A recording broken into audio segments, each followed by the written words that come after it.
All right, today I have on Carlos Reyes. It's been a while since we've talked, man. So I'm excited to have you on the show and excited to talk about some of the things that you've done since our last conversation. So thanks for coming on the show. Yeah, thanks for having me, bro. Really excited to talk about changes in both our lives. I might be doing some interviewing of you as well. Yeah, sounds good, man. I like Yeah. it. I like it. So you've been um, strength training for a long time. You're a strength athlete. The first time I ever heard about you was through strongman. There was some 18-year-old freak log pressing like 400 pounds and whatever you were doing at that time, and I was like blown away by the sheer like strength and athleticism because you were a small guy at that time too, and I was just like, Yeah, I didn't know most of people. my strongman career was under 200 pounds. I only really Yeah, bulked up above 200 for the pro card attempts. Yep. yeah, so I was like, I didn't know people were built like that, and to be that strong. And you've been at it now for 20 years, roughly, give or take. What drove you to seek out strength sports, and like how has that passion evolved over these 20 years?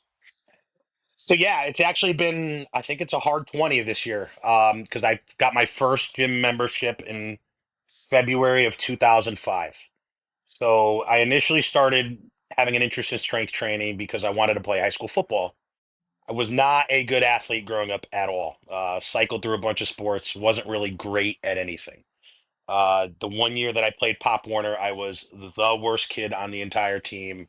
I was that kid eating Doritos and playing video games growing up. So, uh, you know, definitely was a big wake up call, but I still liked it. So I'm like, all right, if I want to play in high school, I know I'm behind on the technical understanding of the game, but if I want to be involved, I just have to be bigger and faster and stronger than people.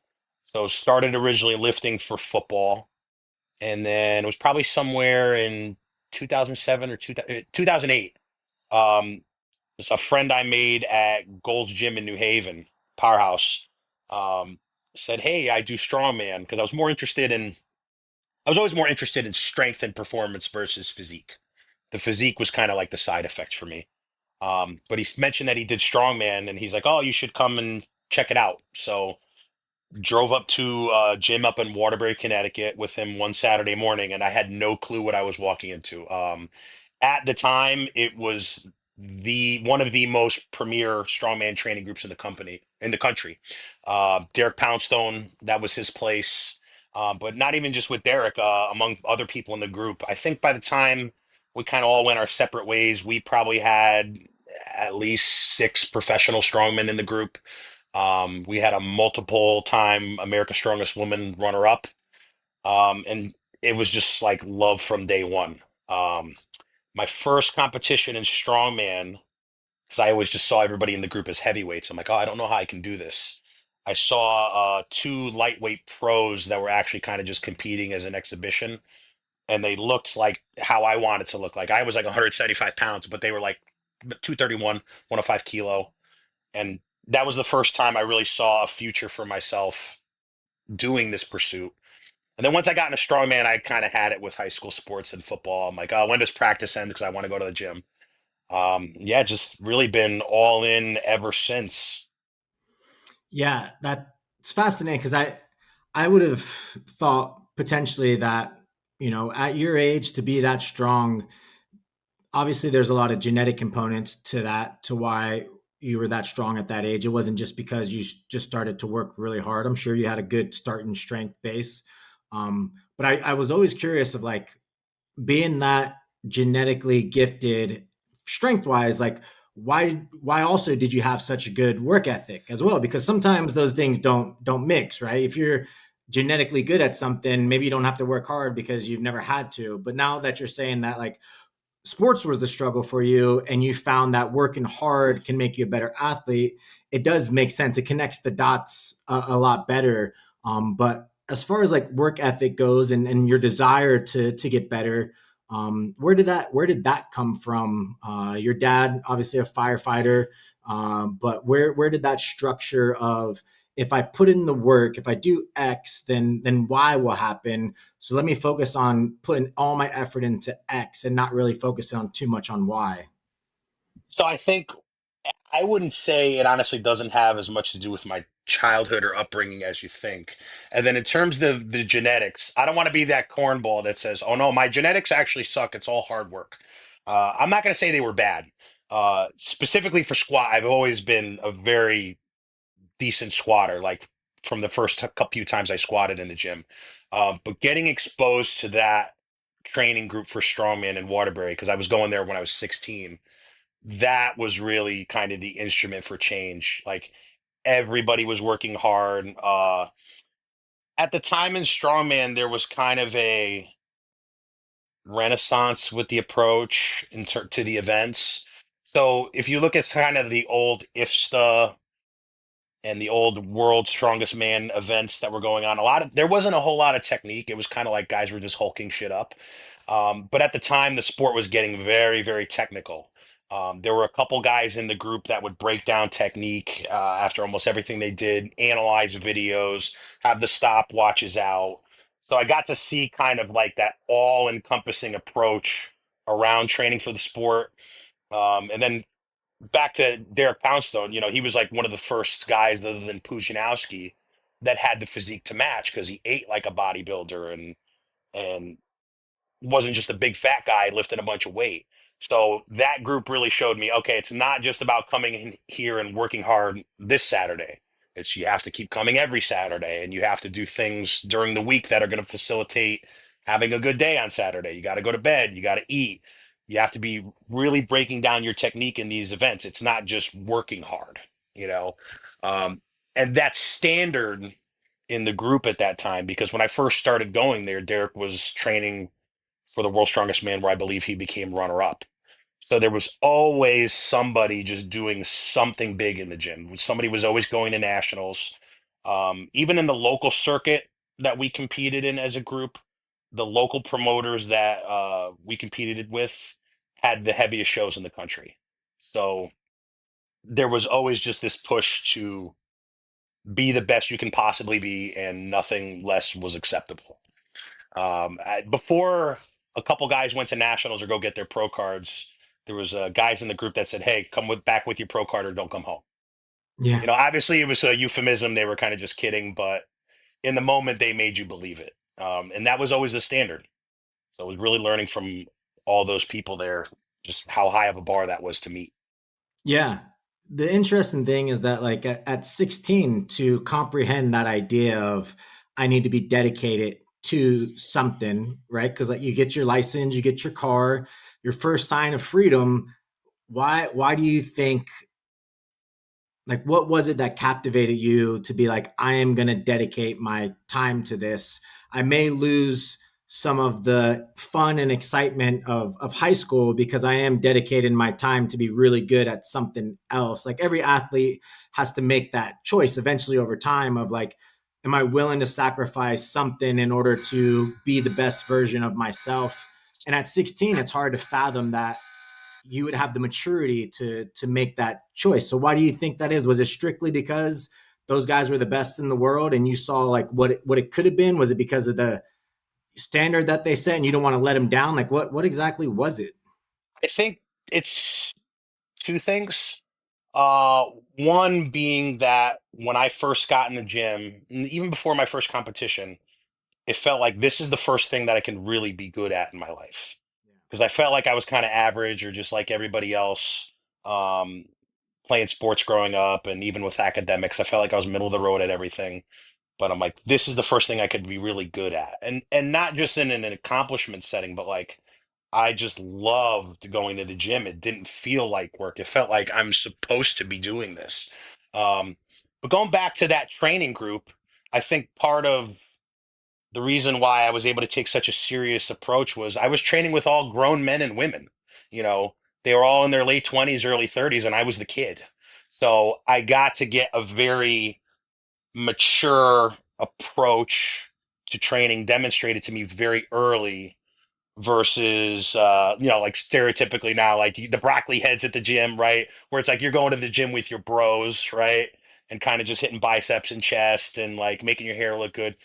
For me, I was training with grown men that were very serious, so I definitely was able to take a lot of that seriousness and how all encompassing your approach had to be from them. And everybody was doing it, so it just didn't even feel weird. I was kind of like, okay, this is what you have to do to be really good. And I want to be really good. So these are the steps I'll take. And it sounded like they invested time in you as well. And I'm Yes. sure by them investing time in you, you probably had this mindset of somebody believes in me and I'm actually good at this and they're putting time in me. So like I'm not gonna disappoint myself or the people that are working hard to make me better. Did any of that ever cross your mind?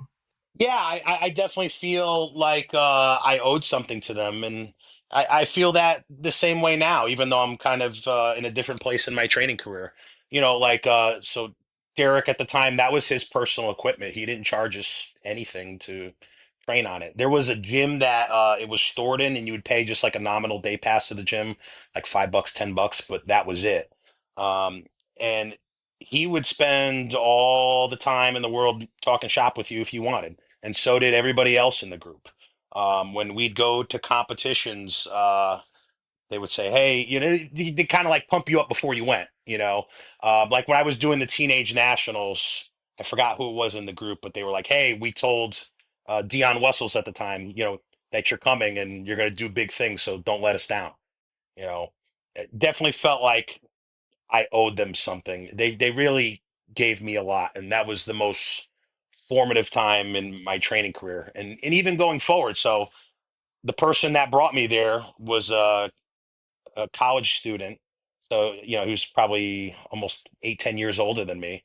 Used to drive me back and forth, no charge for gas, right? Like my training partner and coach Paul Milano, who's still my coach to this day.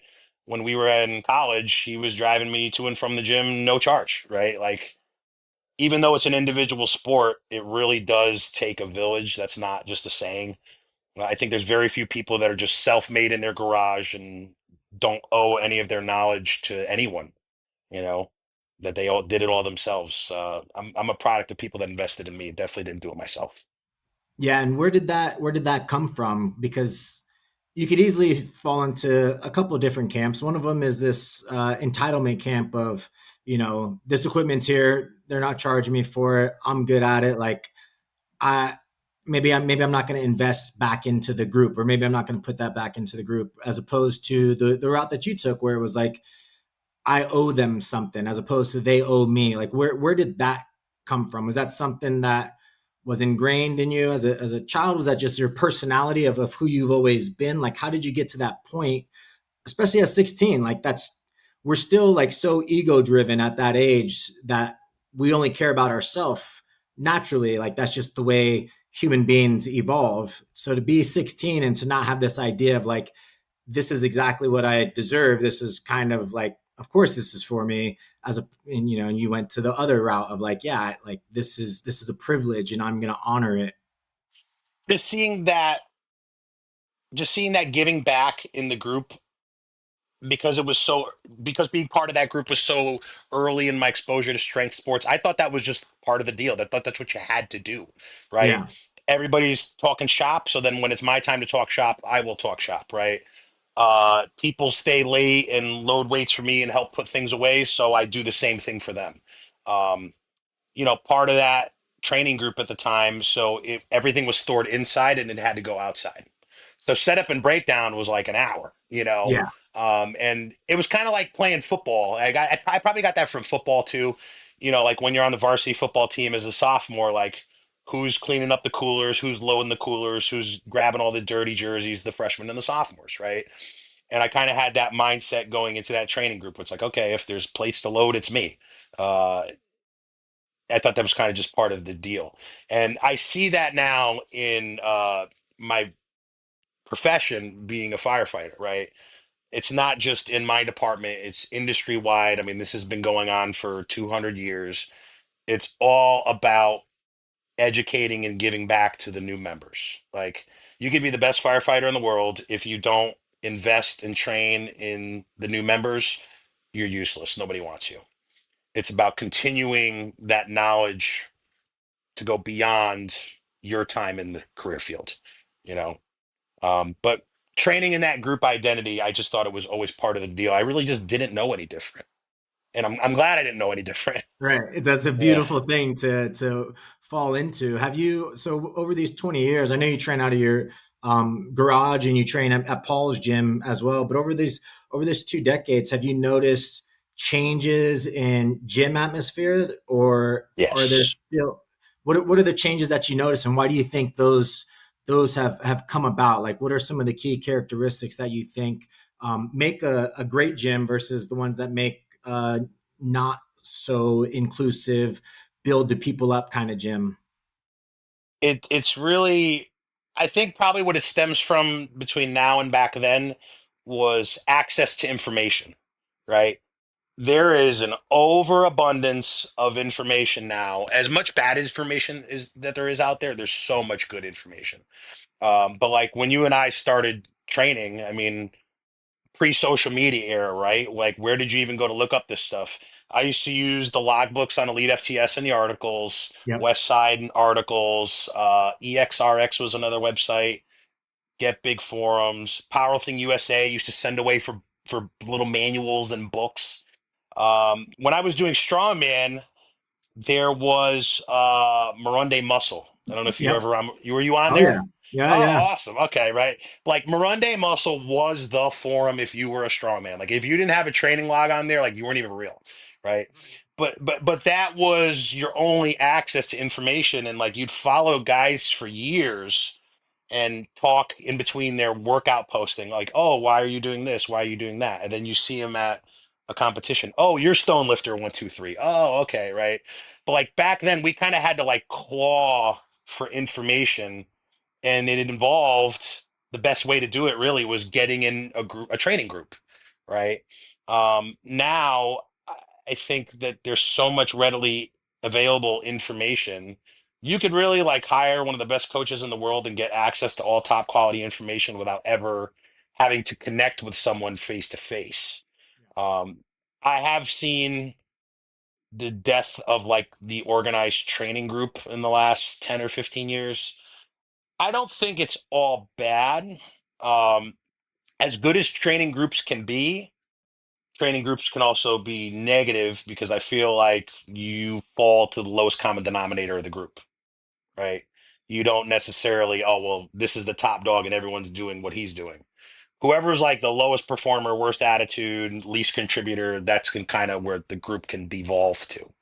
Um, but having that face to face feedback and like coming up with people over years and having eyes on you physically versus just through video, I think's a little bit different.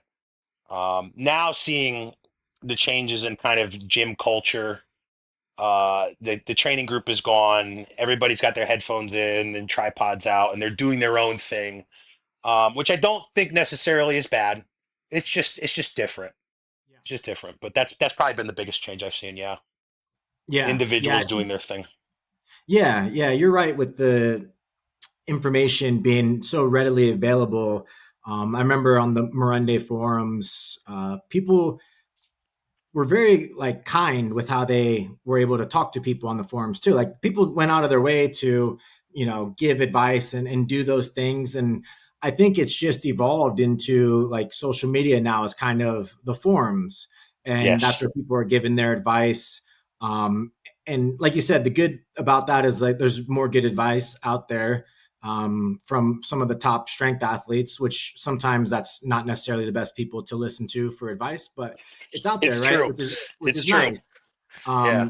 But there's no barrier to entry either. So then you get a lot of bad advice as well. How do you parse through good and bad? Like, what's your way of finding out like this is the knowledge that I want and is good versus this is the knowledge that is bad? Like, what is some of your ideas of how you go through that process of knowing what is good and what is bad? Uh, so a lot of I'm gonna have to pause this and edit this out. I gotta kind of think about this for a sec. Um, Honestly, a lot of the consume now, I start with the person's credibility, right? Like you just said, the strongest people are not necessarily the best people to take advice from. Um, what I look for as well is the variety of clients that a coach or a source of information has had success with, right? Um, Not naming names, but like one of the top strength coaches in powerlifting on a certain side have all the top dogs on their roster, right? All of the best genetic freaks, all of the best performers. But this individual seems to have a system, and everyone gets this system. And if you don't adapt to the system, then you break and you don't do well and you're off the team, right? What I like to see from coaches and sources of information is like, hey, did you make a beginner athlete an intermediate? Did you make an intermediate an advanced lifter? Did you make an advanced lifter even more advanced, right? I think it's harder to coach more beginners and intermediates than it is an advanced athlete sometime, because like Yeah. advanced athletes, I kind of know what they're doing for the most part. They just need that ship steered.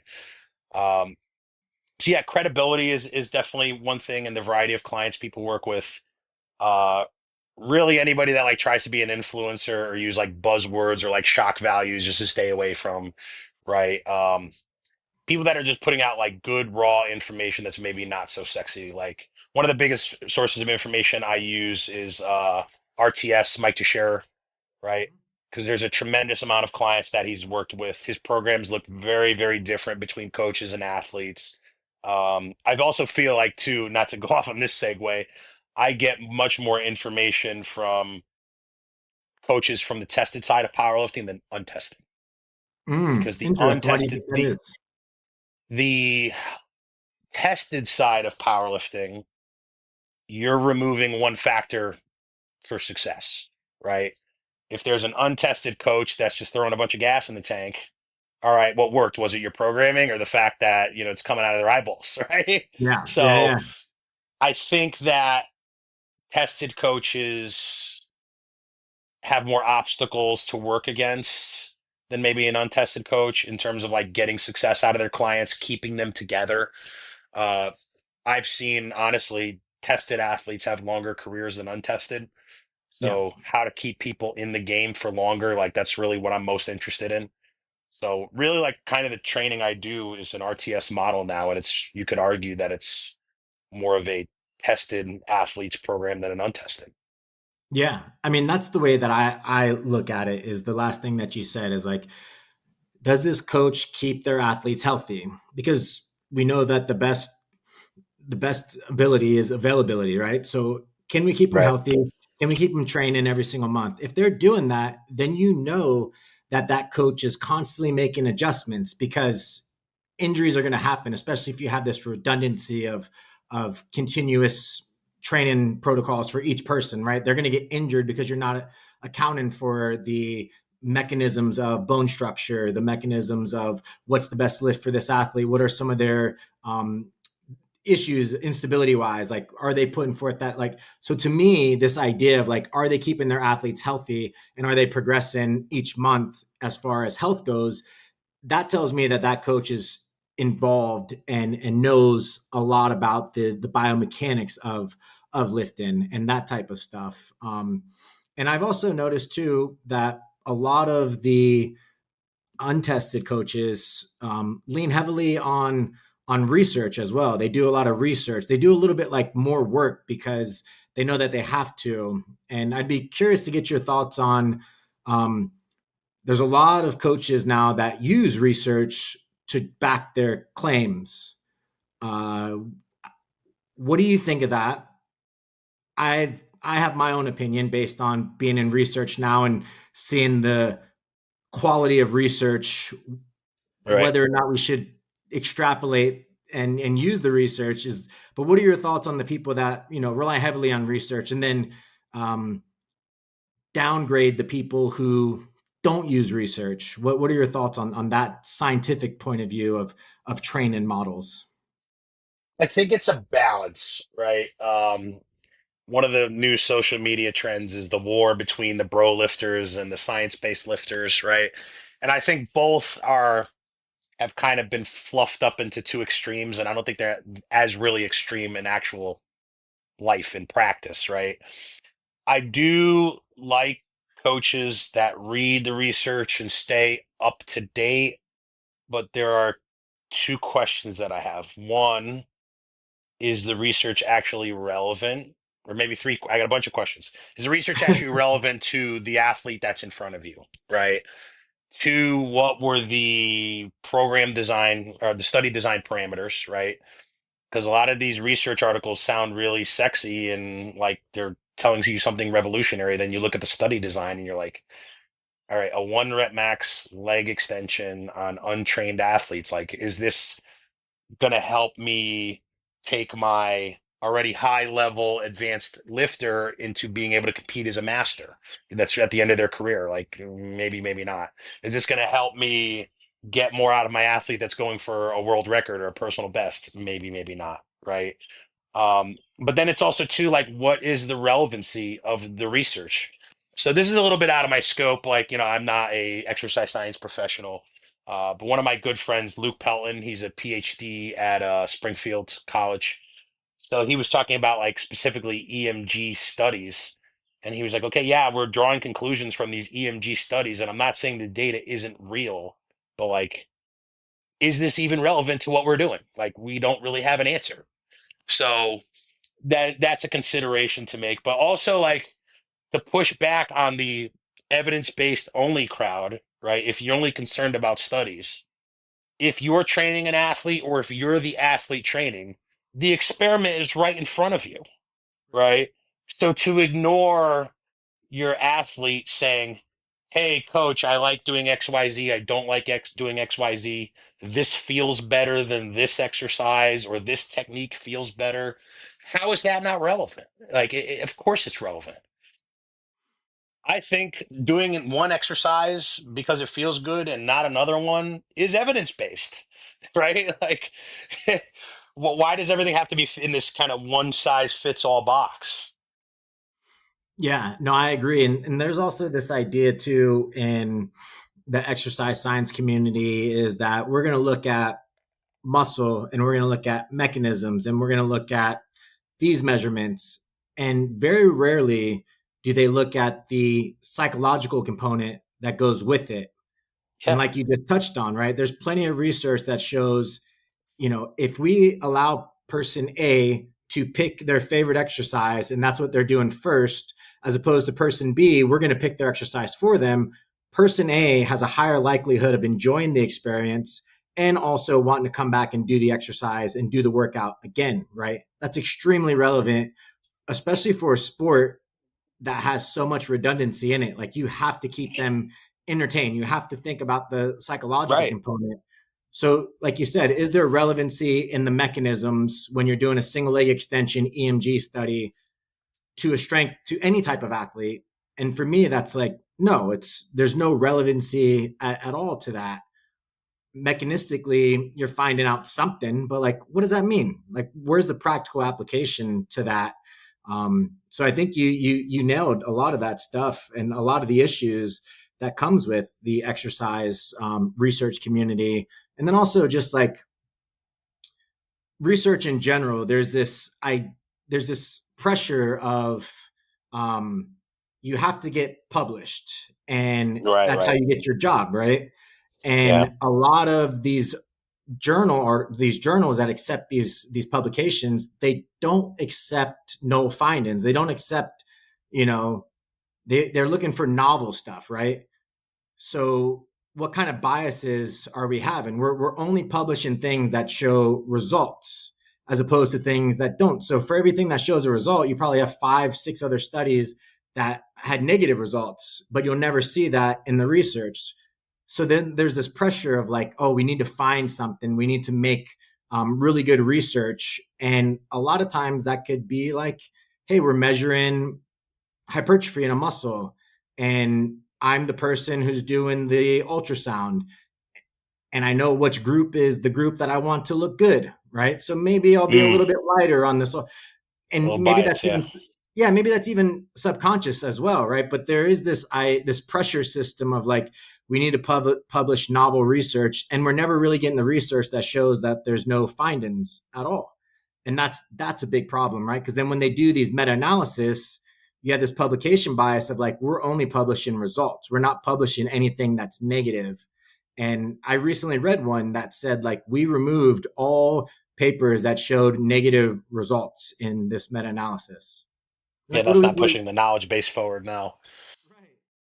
And then with the studies too, it's like, okay, what research would actually be relevant to the athlete that's in front of me? And with that research, like, do we already know a lot of this stuff, right? So some of the new research that's like coming out about sleep and diet and nutrition and effectiveness of supplements, like, yeah, we know sleep is good. Like, yeah, an athlete that has better sleep and better sleep hygiene may perform better than an athlete that doesn't, right? But in terms of translating that into the athlete that's in front of me, all right, if I have an athlete that can control their sleep and is not you necessarily maximizing their sleep right now, can I guide them into making it better?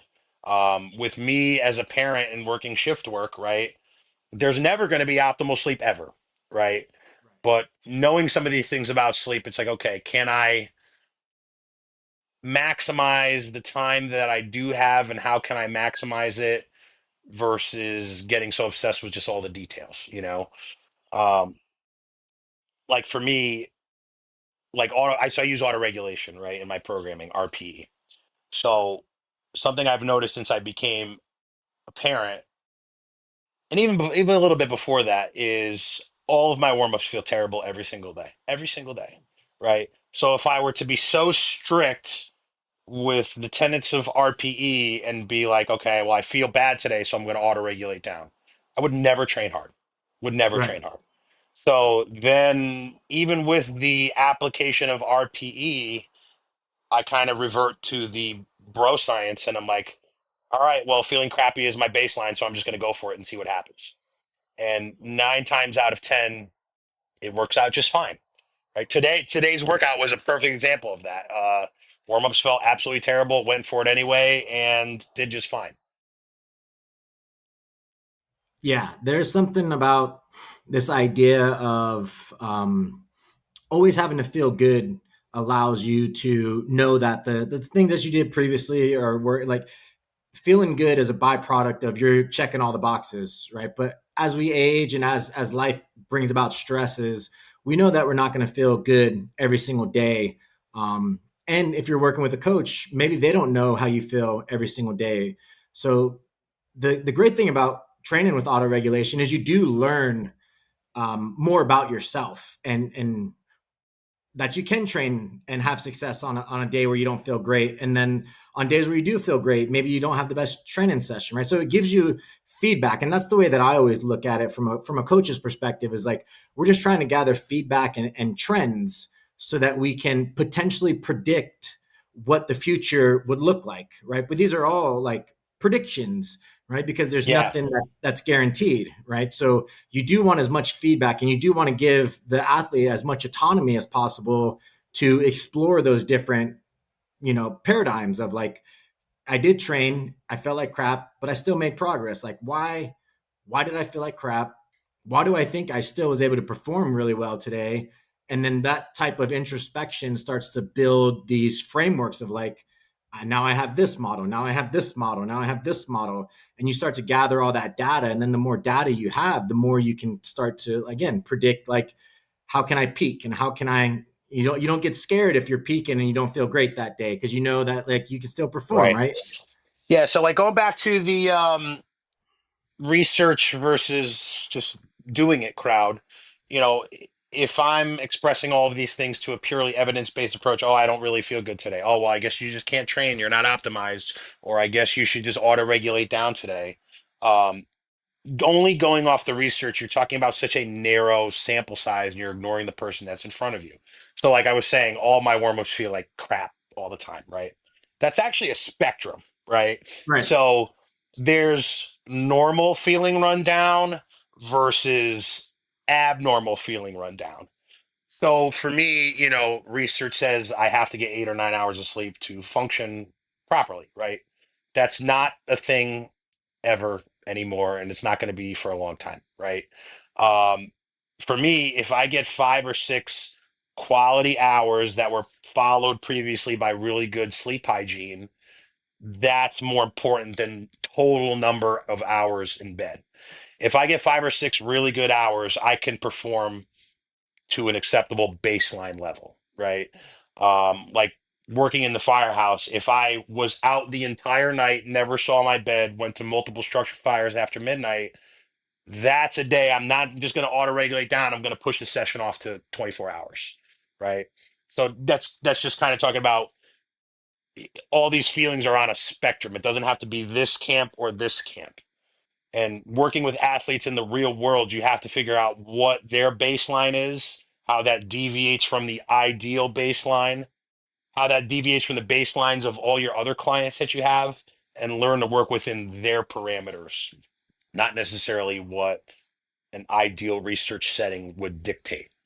Yeah, and from a psychological perspective, you also have this idea of if we're chasing optimal and we don't get it, then we can convince ourselves that the workout's not going to be great today. Then the workout does not become great today, right? Like I work with athletes and you get an athlete that's like, I my deadlift sucks. I don't like to deadlift. Well, guess what? Like every time you go into the gym to deadlift, you're going to hate it. You're not going to make progress because of the mindset that you have. So if you're like, I got to get 8 to 9 hours of sleep or else I'm not going to be able to train effectively, and you only get 6, you pretty much have shut down your body and your brain from being able to train at that baseline or adequate that day, right? Like, so there is this placebo, nocebo effect of chasing optimization, chasing the research, and becoming more fragile, right? Like we need to build resiliency of the mind and the body. And I think a lot of times we focus too much on this perfection and optimization and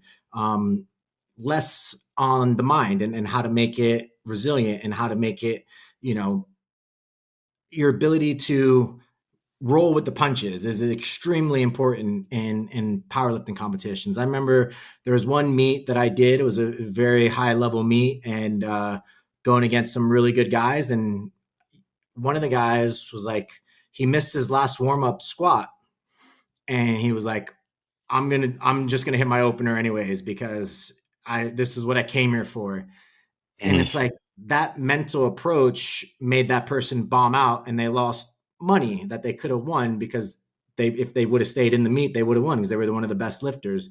But just like having that mindset going into it doesn't allow you to have that ability to shift left or right and be able to make the right calls for you that day. And I think Right. that's one of the things that you're figuring out through the years of training and auto regulation. Like you have to be able to shift.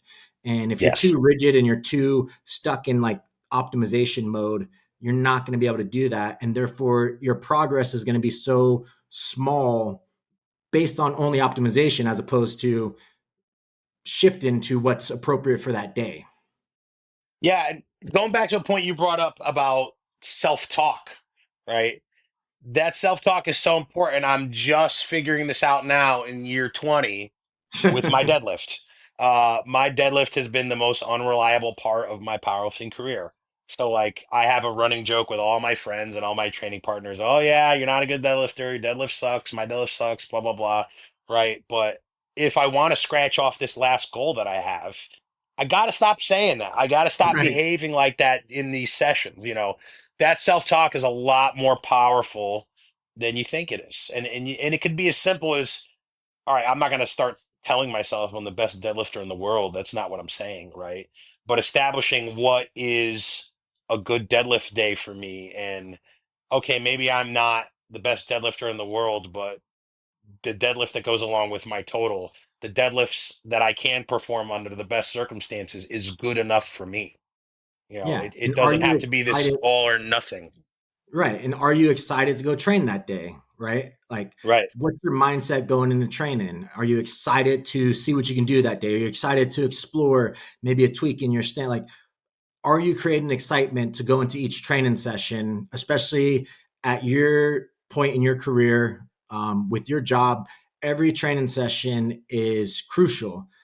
So, are you giving yourself the best opportunity to perform in a way that's going to promote excitement and progress and like looking forward to the next session and the next session? Because if you're not looking forward to those sessions, you're going to have a bad day. Yeah. So like kind of how I've been approaching my deadlift now is before I used to deadlift in the past. I'm like, oh, here we go again. This is my least favorite lift. What's going to go wrong today? The mindset I kind of bring now is, oh, this lift has the most untapped potential. If I can just lock into achieving this potential, my total is going to transform. And that's in an objective and a logical sense. This is the one thing hanging me up from being where I'd like to be at the end of the sport. So I look at it now more, and this is very recent. I'm not going to say I've been doing this a long time. I look at my deadlift sessions now more as an opportunity for growth versus, oh, I have to do this thing that I don't like to do to put together a 3 lift total.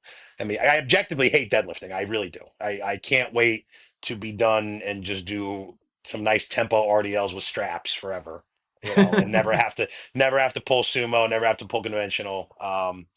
But that self-talk is so important. Uh, and it's not just on meet day, watching a bunch of David Goggins and giving yourself these unrealistic performance goals and saying mantras to yourself.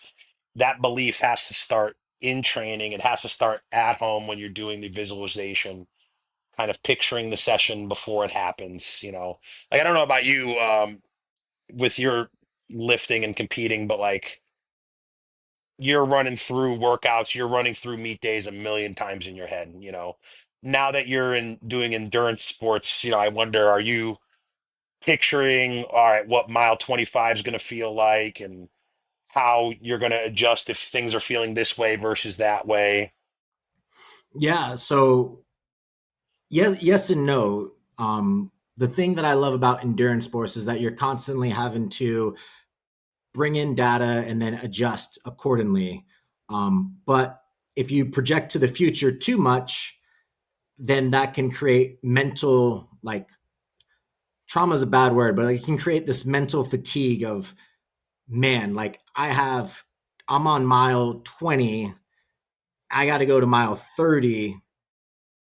I'm not going to make it. Like, this seems too daunting, right? So I Yeah. focus on, like, kind of being more present in the moment, like one foot in front of the other, and I'll adjust when I hit that point of needing to adjust, right? So it's more, and then there's a lot of distraction as well of, like, hey, if I can just get to this next bend in the woods or this bend in the wood. So it's that kind of distancing yourself from how you feel on the inside, knowing that you have the knowledge to make those adjustments once you know understand why you're having the problem that you have. Because, like, within endurance sports, it's and within strength sports too, I think it's very simple to figure out what's going on in the process, right? Because Yep. it's not a complicated sport, right? You're No, just, very yeah, simple. just Yeah. going, right? Yeah. So with me, it's like you're either going too hard, you're going too fast, you are losing electrolytes and hydration, or you need to eat, right? Those are like the three things.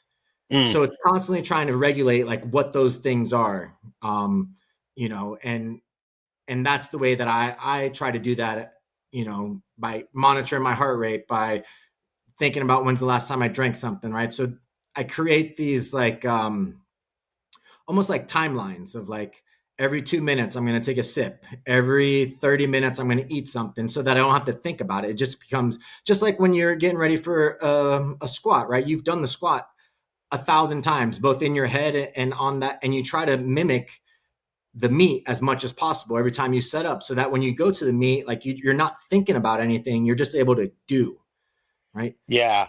With endurance sports, I imagine like you have to spend a lot more time managing those moments, right? Like in powerlifting, it's over kind of very quickly. So I think endurance sports, I imagine, I'm not speaking from experience, can be even more of a challenge. But if you break it down into moments, like you said, all right, all I have to do is make it to the next sip of water, and then make it to the next sip of water, and then make it to the next tree, right? You can kind of compartmentalize that whole race. Um, I've heard from some guys, Navy SEALs, talking about like how they survive budge training, Yeah, and one admiral broke it down as you just go meal by meal, right? All right, I'll quit at lunch if lunch comes around. And then lunch comes, no, no, I'll wait till dinner to quit. You focus on the next meal. We say this with our recruits in the fire academy. I'm one of the instructors for the fire academy as well. Don't focus on the 16 weeks. Just focus on the evolution in front of you. Just focusing on mastering and getting through this evolution. Don't focus on the other four that you have to do today. You know, yeah, it kind of helps break it down a little bit better. And same thing with like going back to strength sports. There are some anchors of each of the techniques that I use. So like for me, for my squat, there's a lot of, despite how it looks, there's a lot of wacky mechanics that can occur based on the day and the load and how I'm feeling. Like today was a great example. I took the heaviest squat of my prep and my eccentric was very shaky. My eccentric has gotten very shaky over the last couple years. And I kind of just mentally say to myself, if I just hold my brace and just push really hard, good things will happen. Right. Even if I miss the lift, at minimum, I'll stay with the bar. Yeah, Um, you'll stay healthy. Yeah. right. But to try to break down or actively cue every single thing you should theoretically be actively cueing doesn't work. You pick a couple of key things and you focus on that, and that's it. And with enough training repetition, like you said, you don't think, you just do, and things just happen.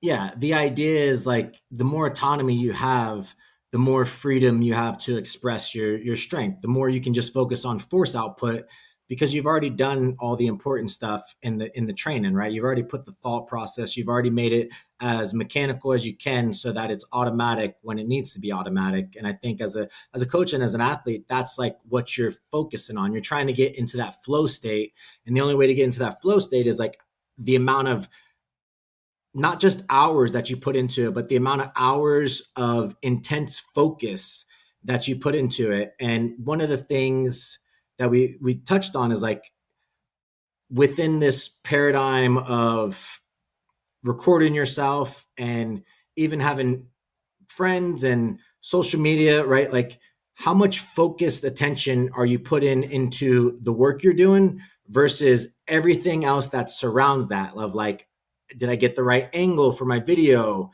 Am I scrolling on social media in between my sets? Therefore, when I start to do my next set, I'm a little bit more distracted, right? Right. So how much focused effort are you able, because we know through neuroscience research that like the more you can focus on something, the more you get those connections of the mind that form those memories, that form those synapses so that things fire a lot faster and a lot more forceful. That's only through focused attention that we can do that. So are we doing that in the gym, or are we setting ourselves up for failure by focusing on all the external stuff around us? So I think it can kind of go both ways depending on who you are as a person. For me, I am a very turn it on and turn it off hard person, right? I can only get amped up for that squat right before I do it. If I spend my entire rest period mulling around about the next squat and thinking about the rest of the session or the rest of the meet or whatever it is, it's just too much of being absorbed into that world.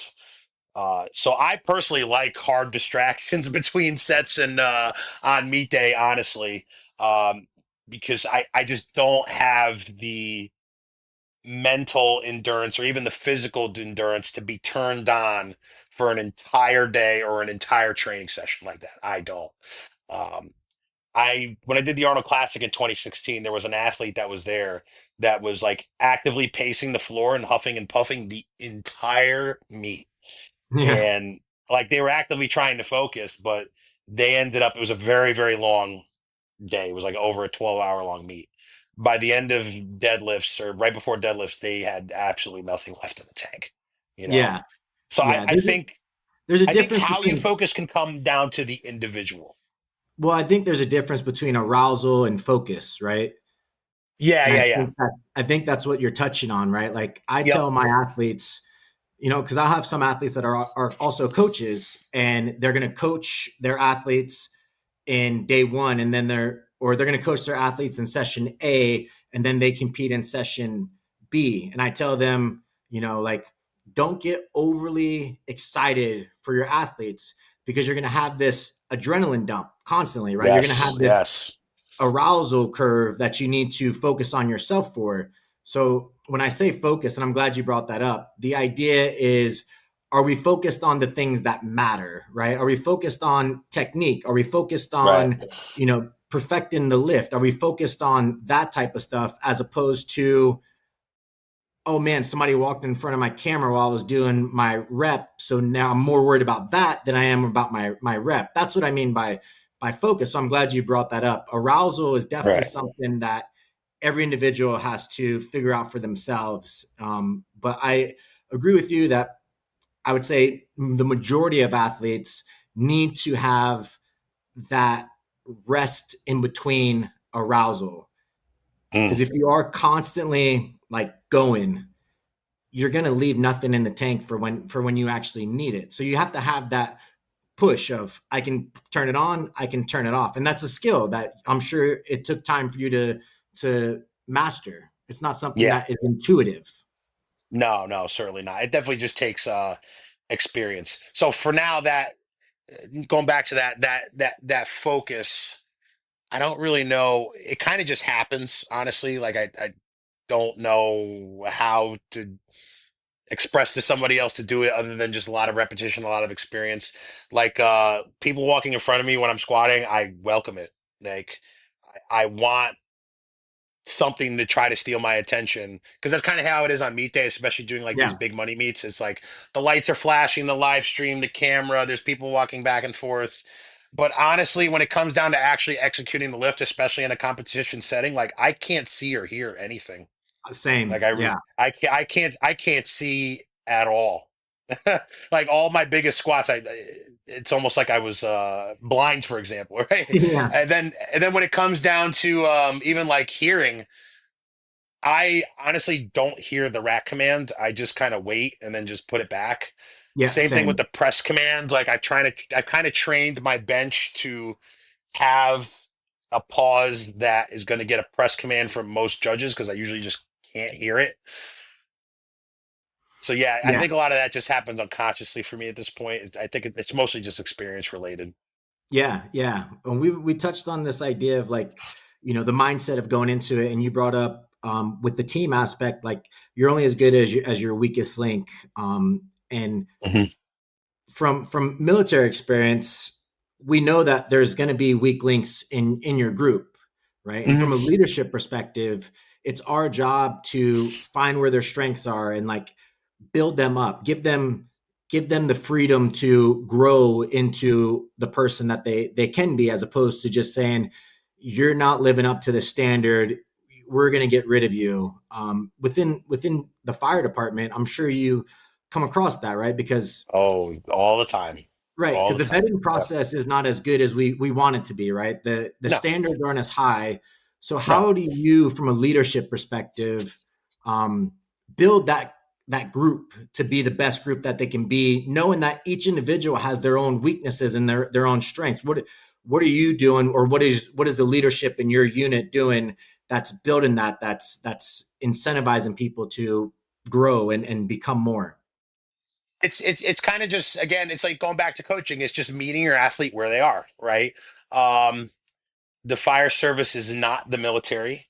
And you were just talking about even in the military, there are high and low performers. But I don't need a team of Navy SEALs to be an effective firefighter. I don't. This job has been done by ordinary people for hundreds of years and it works out just fine, right? Um, but it's kind of focusing on, okay, what is this person like in front of me and where are they at and how can I make them a little bit better? I'm not trying to make them into something they're not. So when I first got promoted, I'll just speak in general terms. I had a person that I was supervising that their performance wasn't where I wanted it to be. Um, they're not the hard charger. They're not super obsessed with the job. They're not going to go out and take classes and devote their whole life to this like I am or other people are. But okay, what is this person good at? There are things that we do other than fires. And honestly, most of what we do is things other than fires. Something that this individual had is just excellent patient care and personal skills on medical calls. So, all right, they're doing this really well. So when they're doing this really well, it's affording that praise and recognizing, showing them that I recognize that what they're doing is positive. In terms of other firefighting tasks, so this individual, I'll try to break this down into terms that can be understood and that are not necessarily technical. I might have to pause this too.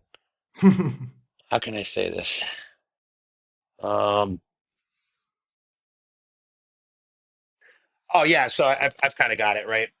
So this person was lacking a little bit with physical strength, right? Well, there are a variety of methods that we can use and techniques that we can use to lift the heavy objects that we need. So, like one example is ladder raises. So when I raise a ladder, unless it's the 35-foot ladder, which is the heaviest one that we carry, I like just power clean it to my shoulders, right? This person cannot do that, but that's fine. So we have them walk it up from one end and slowly slide it up to their shoulders, and they're able to do it. Or just recognizing, hey, if we do have to deploy a ladder in the field, I can't count on this person to throw the ladder by themselves, and I'm going to have to aid them, and I'm going to have to adjust my tactics accordingly. I mean, that's fine, right? Not everybody is at that capability physically. Another thing too was we had a conversation about down firefighter removal. It's called RIT, Rapid Intervention Team Functions. So this person expressed to me, hey, listen, you're a bigger guy. I really am nervous that if something happens to you, I might not be able to physically remove you. So there's more to a firefighter going down than just facilitating the rescue yourself. Giving clear radio communications, getting the resources directed to where they need to go, in a calm, efficient manner versus just like panicking and screaming on the radio. And not necessarily moving me, but getting me packaged to be moved by someone else coming to render aid to me. So that's kind of what we focused on for a little bit is radio communications. Like, because if you don't train on that, you're going to sound chaotic and crazy. But if I train this person on how to speak on the radio really effectively, they'll be able to direct those resources to me. And with the down firefighter packaging and removal, so like my plan typically for removing a down firefighter is just grabbing them because I have the skill, the strength level to do that. But there's some products on the market. It basically is just like a canvas sling, Yeah. and there's different techniques that you can use to rig up this canvas sling to drag somebody. So we were able to purchase this for her, and we practiced using this canvas sling, and all of a sudden she's now able to move me. So then I was like, all right, the deal is off. You can remove me from the building. You just have to use different techniques than maybe you or I would. But if you don't meet the person where they are and figure out how you can pivot, now you're not going to get the maximum benefit out of that individual, you know? So yeah, it just really comes down to meeting people where they are and, understanding everyone's going to have strengths and weaknesses. I have weaknesses. Technical rescue in the fire department, rope rescue, that is not my thing. It's something I struggle with. So if Yeah. somebody is struggling with something maybe that I don't, who am I to judge? I'm Right. not 100% perfect. There's no thing as being 100% perfect on this job. So just meeting people where they are. That's really what it comes down to. Yeah, and I think one of the beautiful things about strength training is that it shows you that your weaknesses aren't something that that defines you or that's a bad thing, right? It's just something that everyone has and we know we can work on it, right?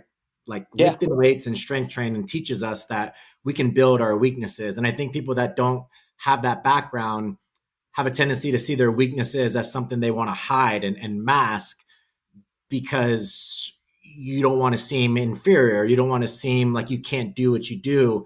Um, so without that background in the firefighter community, is that something that you guys adamantly like look to as far as trying to make it known that your weaknesses are something that we can work on? They're not something that you need to hide. Like, how do you get people to have confidence when they know that they have things that they're not necessarily the best at? Like, what are some of the, besides just training and redundancy, or is that it? So a lot of it gets tricky with the culture of the fire service, and this isn't just my department. This is everywhere. Um, we have a very big problem with being forthcoming about what we're not good at because there is this expectation of perfection, right? Listen, when somebody's house is on fire, somebody's kids are trapped, yes, we need to be perfect, right? Are we ever perfect? No, never, right? Um, It's getting our skill levels up to a certain standpoint that's acceptable, and then kind of working on the mental and physical skills to be able to pivot, to recognize when something's not going good and be able to go to plan B. An advantage I've definitely gotten from lifting weights is being forced to be so honest about what my weaknesses are, right? Going back to that culture, that air of perfection, uh, we have a very bad tendency in the fire service to talk badly about each other, right? Oh, this Mm, guy sucks, this girl sucks, right? What it comes down to a lot of times is deflection. That person is insecure about yeah. their own flaws. So if they're not the worst person of the day, of the week, or the month, and somebody else is doing it, now I look better, right? Um, it's something I'm not afraid to do in the fire services. Like, like I was just talking with technical rescue, like, hey, this isn't my thing. I'm not good at this. I struggle with this, right? Um, Kind of when we're trying to build up other members, making training a safe space to fail is really important. So, like when I'm leading recruit evolutions in recruit school, almost everything I teach, I have a story behind about how I screwed it up in the field. Yeah. And it actually turned out to be valuable because now I'll never make that mistake again because I have this point of reference. So now through me telling you this story and showing you the textbook technique, but also parlaying it with how this could go wrong in the real world based on experience, maybe you won't make that mistake yourself. You'll probably go out and make other mistakes, but knowing that, like as a recruit, somebody that's being told as an expert in front of you is admitting, hey, we can make mistakes and we can recover from them, and that's how you get better. I think kind of helps change that culture on like a micro level. I'm not going to say on a macro level. um, Another advantage I would say from lifting weights too is, we're constantly breaking down form and technique and how can I get better, and diet and training and psychology. You kind of learn, the biggest thing I've learned from lifting weights in terms of transitioning into the fire department is actually how to get better at skills, Hmm. breaking things down, body mechanics. All right, I'm not good at this particular evolution. How can I break this down into digestible, smaller drills in components to make the larger execution of it better? I think that's been very helpful as well. So I try to do it on a micro level, uh, try to get these things within my frame of control a little bit better for others. Yeah. No, I think that's such a great point of being able to break things down and simplify them essentially and know that they're tangible things that you can like get better at. And I think that's important for people because like we talked about earlier, this idea of this is something that I'm not good at. And if I look at it, all right, so we're back. We had a bit of a technical issue, but what we were talking about is this idea of you have these big things that you're looking at, projecting into the future of what you want to accomplish, and it makes it seem very overwhelming, right? So if you have your weakness and it's up there, and you're like, man, I'm just not very good at that, and that's all you're focusing on, it makes it very difficult to one like be excited to go and try to get better at it. But two, it makes it very difficult for you to actually like get better at something when it's not big. So what you were talking about is like, can we break it down into chunks? Can we get better at one part of it at a time? And I think from a both physical and mental perspective, I think that's a great way to approach any task at hand. And you're right, lifting weights is one of those things that it does allow you to understand that dynamic much better. And from from those type of lessons that you've learned through lifting, I would also be curious to know your dad's a firefighter as well, and now you're a firefighter. What are some of the lessons that he taught you growing up as a kid, and why did you pursue firefighting? Because it was something that has always been a part of your life, and he did it. So my fire service journey is a little bit unconventional for being second generation for sure. Most kids that are second generation, third generation firefighters, they grew up in the firehouse. It's like the only thing they ever wanted to do. That was not the case for me at all whatsoever. So I did grow up in the firehouse. Um, but my father and I are about as polar opposite as you can possibly be, right? So especially once I got into like my teenage years, and that rebelliousness, I was like, all right, well, whatever he does and is good at, I wouldn't like and don't want to do.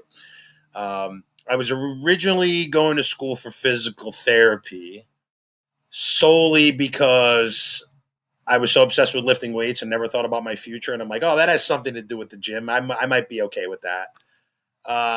Didn't like it. College really didn't work out for me too well. Did not finish.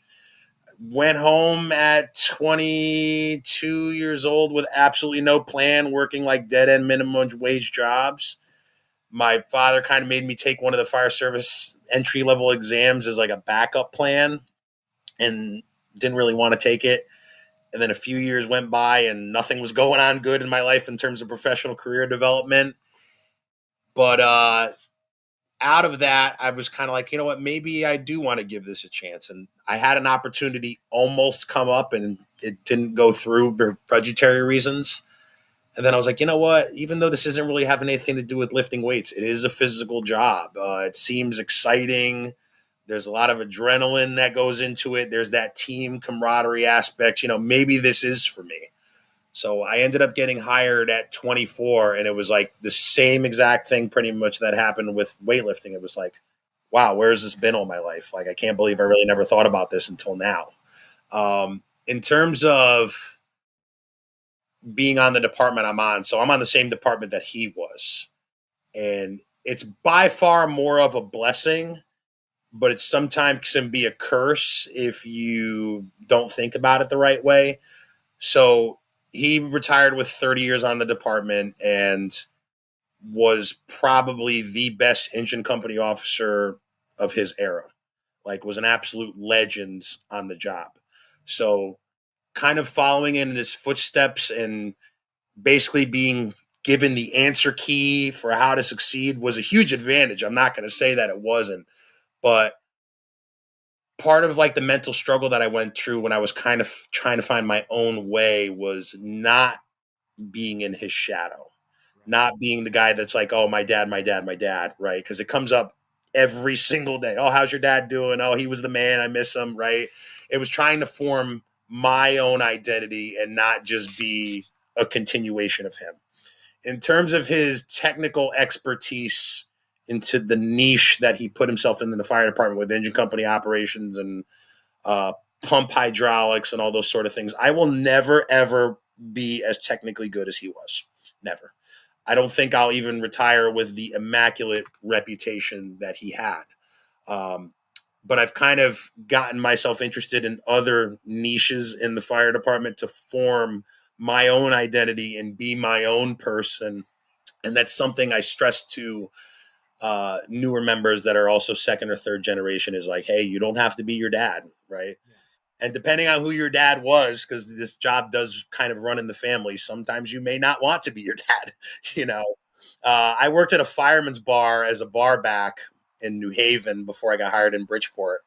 And there was a young lieutenant that I talked to there, and he was going through something similar, but on the opposite end. His father was actually a deputy chief on the department, but was not popular at all whatsoever. And he was starting his career and now in a middle management role. And he wasn't his father, but he had to live in his father's negative shadow, and it really negatively affected him. Um, so that whole concept of kind of trying to form your identity can be a little tricky. Uh, but I am very blessed that he gave me so much inside scoop on how to succeed and how to develop a good reputation for yourself before I got there, for sure.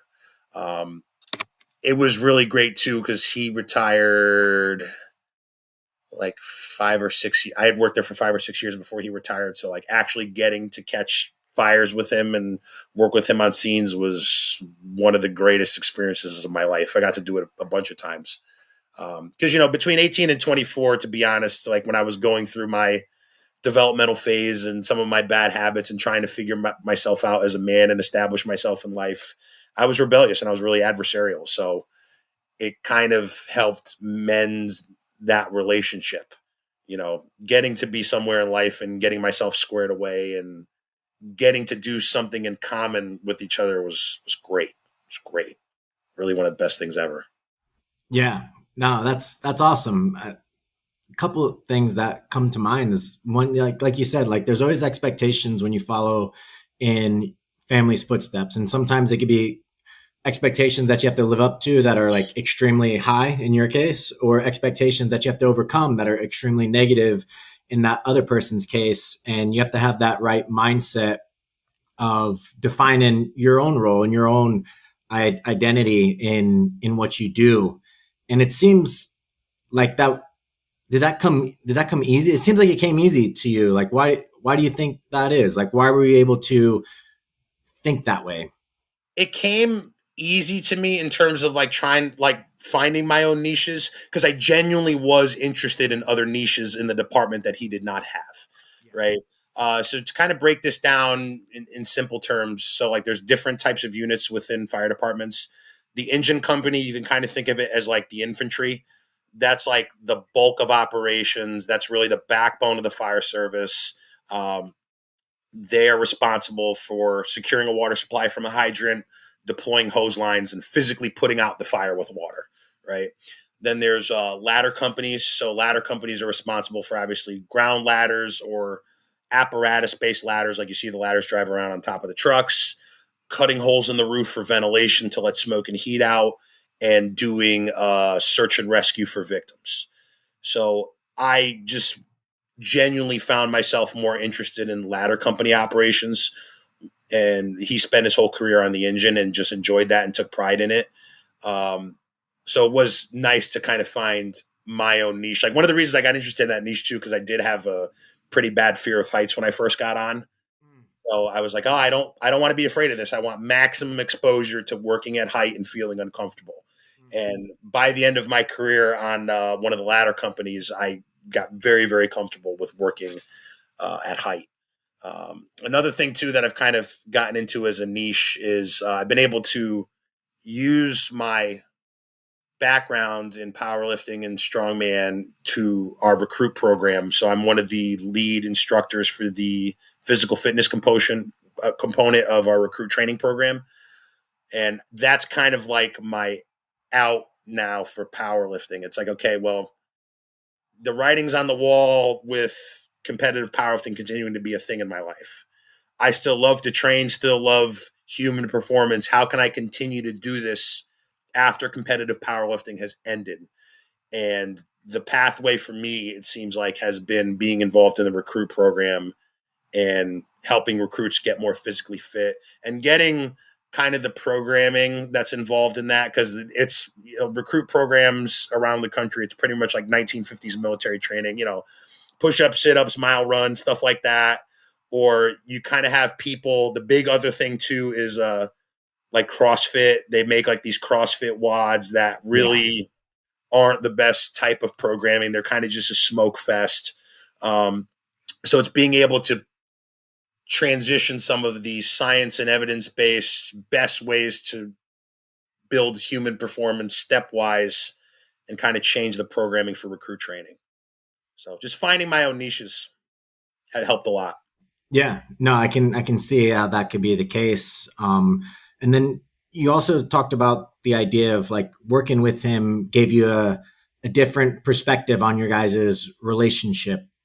Yeah. Can you elaborate on that a little bit more? Like what changed in the way that you look at your father now, working with him, doing the job, as opposed to before that? Like what are some of the things that matriculated out of that? So I had like a coming of age movement when I was a rookie, like on recruit rotation. We rotate through all the different firehouses for your first 6 months. It's kind of like how cops do FTO before you get formally assigned. So I was scheduled to work on Engine One that night, which is our busiest company. It's anywhere from 4 to 5,000 runs a year. So like 15 to 20 calls a day on top of all the other stuff we do. A lot of times that company is out all night, every night. You never see the bed. You like roll into the next morning like an absolute zombie. So it was like my first time working Engine One, getting my ass kicked at night. And I was sitting up in the kitchen at like 4 in the morning over a cup of coffee, just sitting there with my head in my hands. Like back in the day, the schedule, we work 24-hour shifts now. But back in the day, it used to be 3 days on, 3 days off, 3 night shifts in a row on, and then 3 days off. So he always worked 2 jobs. He's an electrician. So I'm thinking like, okay, and also too, not just with Bridgeport, but with pretty much most fire departments in general, it was busier in terms of fire duty 20, 30 years ago than it is now. So I'm like, all right, this dude used to do this all night, wake up the next day, go to some construction site and pull wire and dig trenches all day, come back, do it again, wake up, go do manual labor again, like 3 days in a row. And then he comes home to me and I'm mouthing off and staying out past curfew, like, oh my God. Just realizing like what it took to raise myself and my sister and give us all the resource and the opportunity. And like he paid for that with his body. You know what I mean? And like even growing up, I really didn't understand that and took a lot of it for granted. And when he was coming down on me and, oh, you should be doing this, you should be doing that, blah, blah, blah. I thought he was just picking on me, but it was really, he wanted the best for me. And yeah, it was just a coming of age moment. And like now I kind of see myself doing it with my son. Like, all right, if I want to give him a life that I had, like, this is what it's going to cost. Like it's going to hurt. But yeah, it just helped mend that 18 to 24-year-old adversarial rebellious thing and kind of have something in common. Cause I've always felt so opposite to him. Yeah. He's very type A, like to the absolute max. And I'm type A with my training, but I'm very type B with everything else. Yeah. I'm about as laid back and nonchalant as you can be. But being able to talk about fires and talk about improving skill sets and listening to his stories and actually having a position of reference to listen to them, it's just really cool, like to have, like, I'm like, oh, we have something in common now. Yeah. Yeah. Has that opened the doors for you guys to have more in-depth conversation? Like what I've found with my parents as I've gotten older, my dad has some health complications. So that obviously makes this idea of death and him not being around more salient. So I've spent a Mm, lot of time getting to know him and know what it was like for him growing up and in North Carolina. And same thing with my mom. And that was something that I didn't start doing until maybe like 5 or 6 years ago. And I'm kicking myself now because my dad, he doesn't have the memory that he used to have. So I'm not going to be able to get this like essence of who he was as a man and in those times. But the things that we can talk about now are things that like 10 years ago weren't really that important to me. right. Is that something that you guys have been able to do, or is it still talking about like firefighting and what has this evolution taught you about your dad that maybe you didn't know 10 years ago? Really, it's just understanding where he's coming from now. Like Yeah. the job has made me understand what his lived experience was as a husband and a father and kind of his perspective on things and why he pays attention to certain things in a certain way, uh, how he talks or what he thinks is important, right? Um, Something, I'll go deep on this. I don't care. We've had this conversation many times.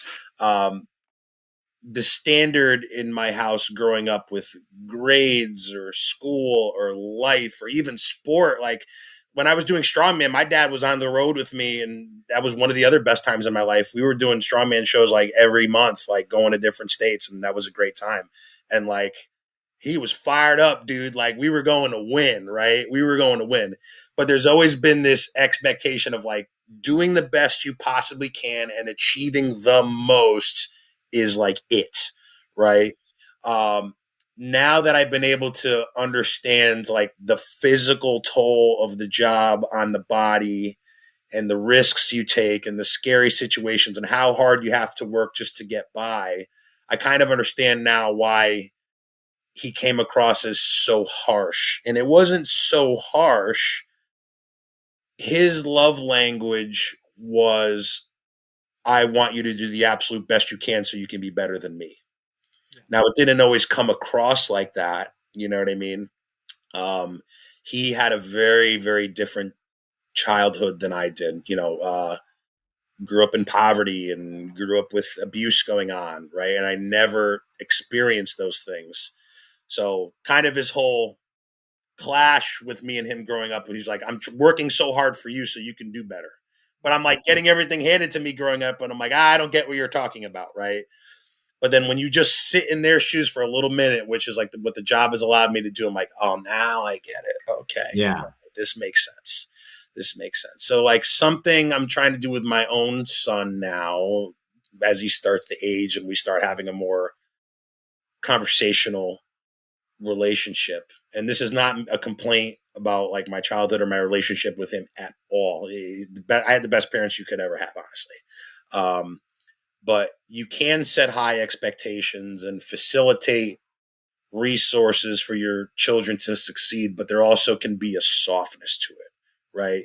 You can also say, hey, I'm really proud of what you have done and what you're able to accomplish. Here's how you can get the next thing versus just, no, next thing, next thing, next thing, next thing, right? Because that's kind of what I experienced. And it was a big point of contention. Um, Definitely had to work through some therapy on it, but I finally like understood. It was actually kind of recent. Like, oh, that was just your love language. Like that wasn't you being harsh. Some men, especially, like you're talking about your father growing up back then, men never heard I love you, I'm proud of you, like they never heard it, so they might not know how to give that themselves. Yeah. So yeah, it's been interesting. It totally has just transformed our relationship, just understanding a piece of what he went through. Yeah. Yeah. No, that's great. It's this, I mean, my mom was born in Colombia and moved here. And I think there's something about like immigrant, hardworking families that have this desire of like, we want you to have more and we want you to do better.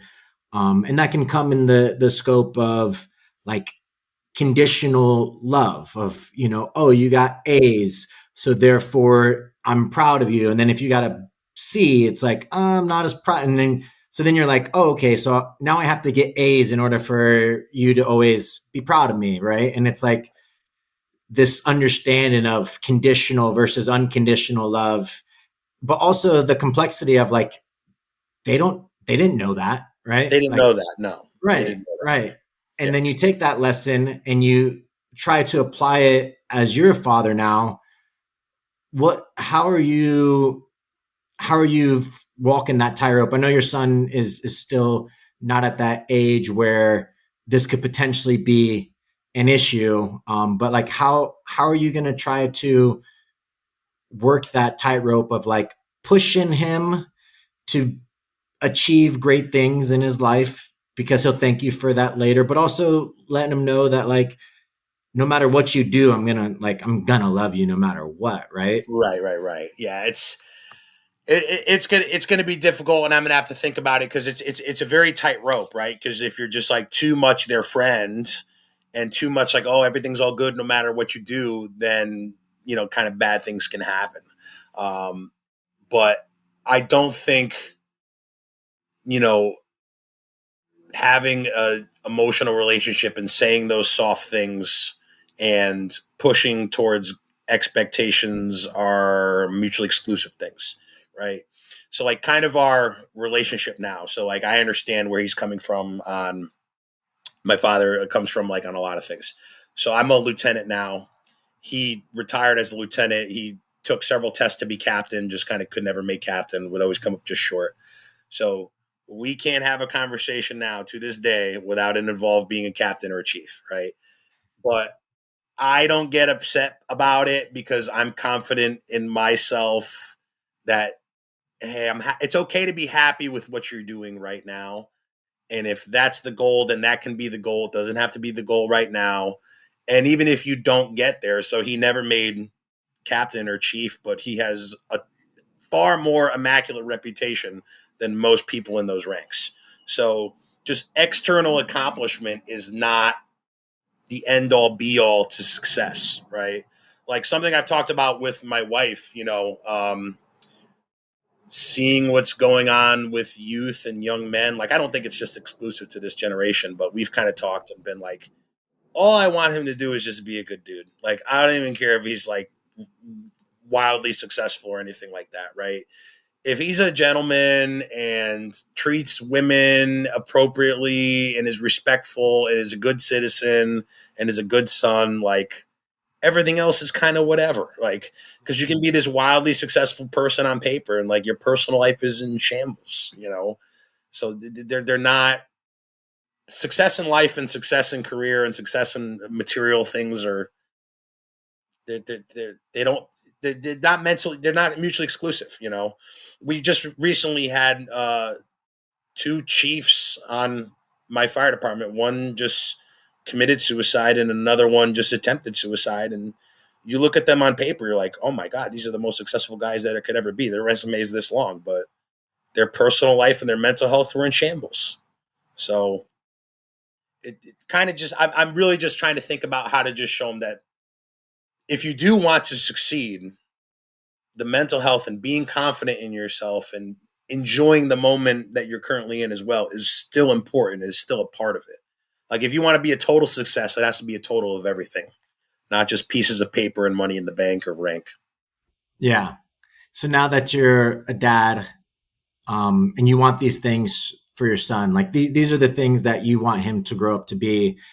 Is that something that is always in your mind of like, I need to model this in order for him to see what a good man is? I think that's part of it. Yeah. You know, like 18 to 24 for me was a very rough time. And like, I was not living the way that I was raised at all. Um, but I think what was able to reverse it for me and what was able to reverse it for me and kind of being able to find my own way again was I did have that example growing up, right?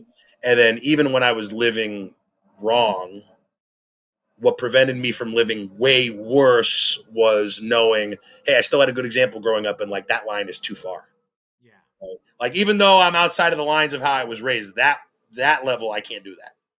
Yeah. So yeah, it is definitely important to demonstrate that to your children, I think. And but I think part of it's not just me, but our generation of parents. You know, because like you were talking about that your parents are immigrants, right? You're an immigrant, right? You're an immigrant. My parents were children of first generation immigrants.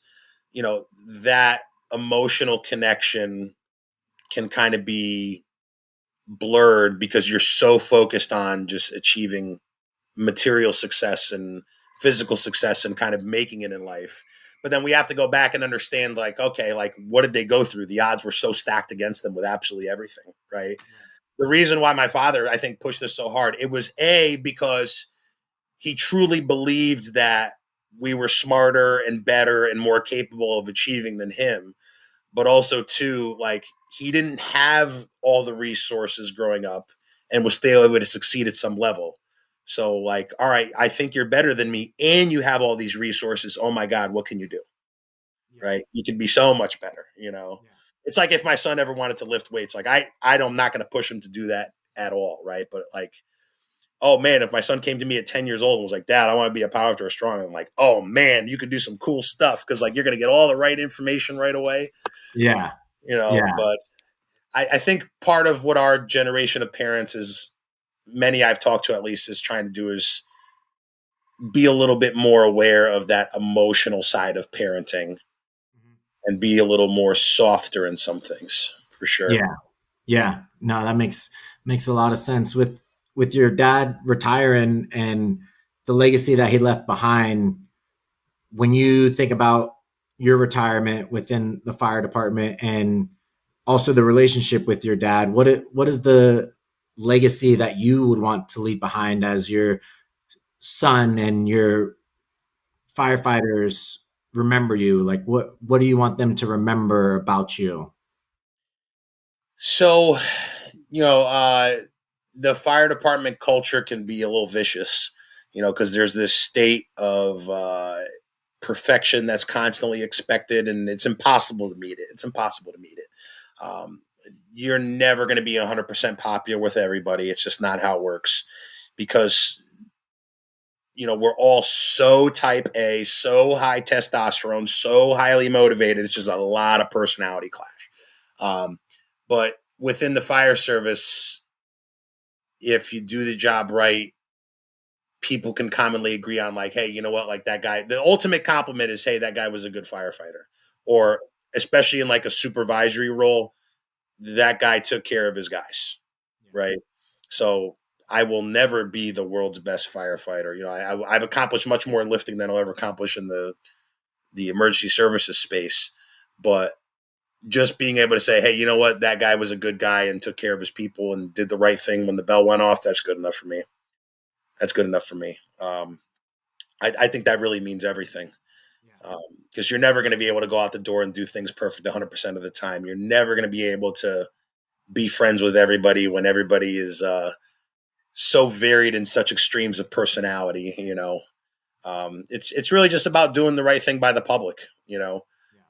Sometimes, especially as the job goes on, people get a little bit jaded, and it affects their response and affects their interaction with the public, especially when you're working with drug addicted populations and people with mental health and the homeless. And I just never want to mistreat somebody that's in one of those positions, because like something we talk about in the firehouse is like, we are way closer to them than we think they are. Like we're one injury, we're one a couple missed paychecks, we're not above becoming this.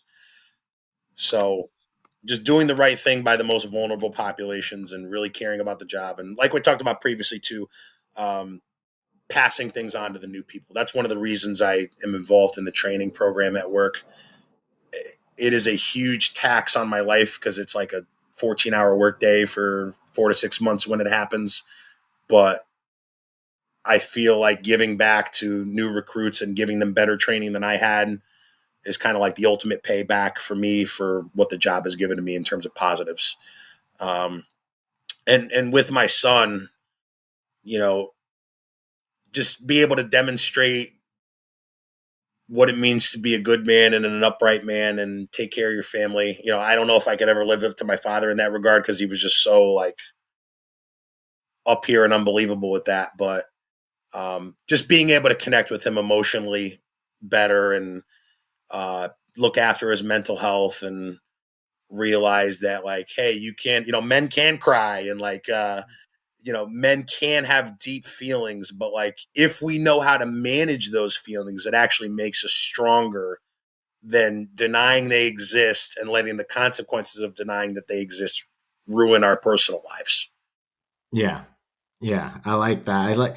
So with your dad being the model that he was, you said that therapy was something that helped you understand that. Was that hard for you to let yourself be vulnerable in therapy when you grow up in a situation where maybe that emotion is something that is not so much expressed? Like we we have people coming in through our studies, and I like to talk to people and get to know them. And I have found that there are a lot of people out there that still think of therapy as something that is like soft and something that they don't need, right? Like men don't need therapy. That's still a stigma that's around. Was that Oh, something that you huge. had to Yeah. overcome yourself? So honestly, no. And I think it all comes back to training. It really does, right? Is I realize that being able to control my mental side is going to make me healthier, not just physically, but mentally, obviously. And being able to be introspective and take self inventory and be honest and like throw your dirty laundry out in front of somebody, it's the only way to get over a problem.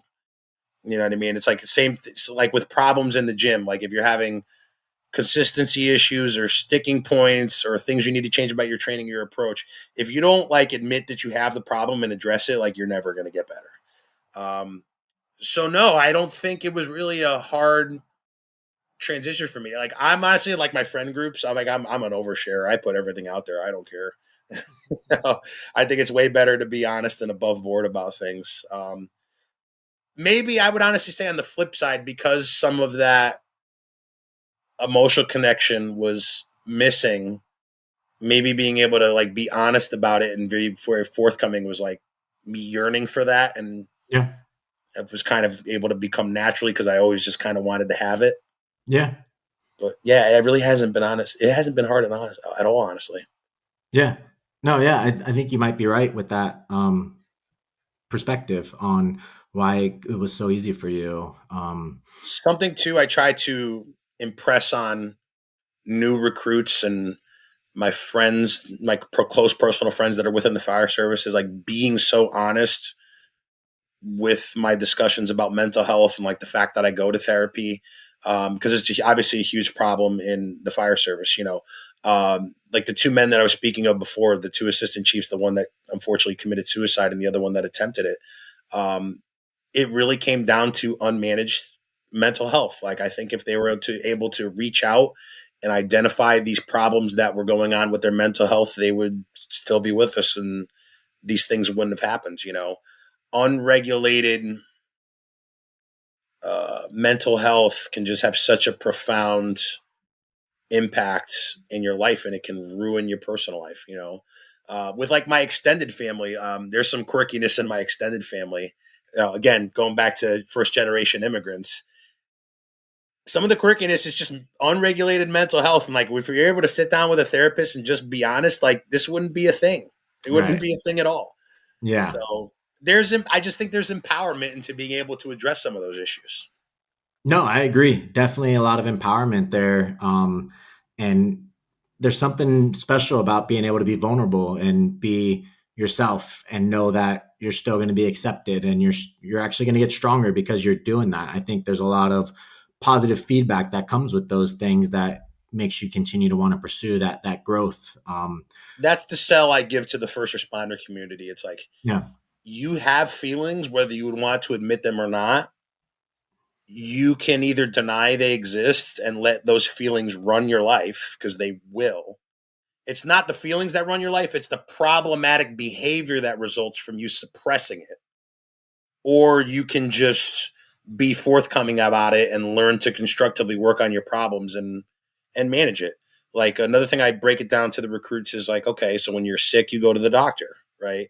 When you're having an episode of like mental illness, has the terminology has such stigma, you know, you get mentally sick, right?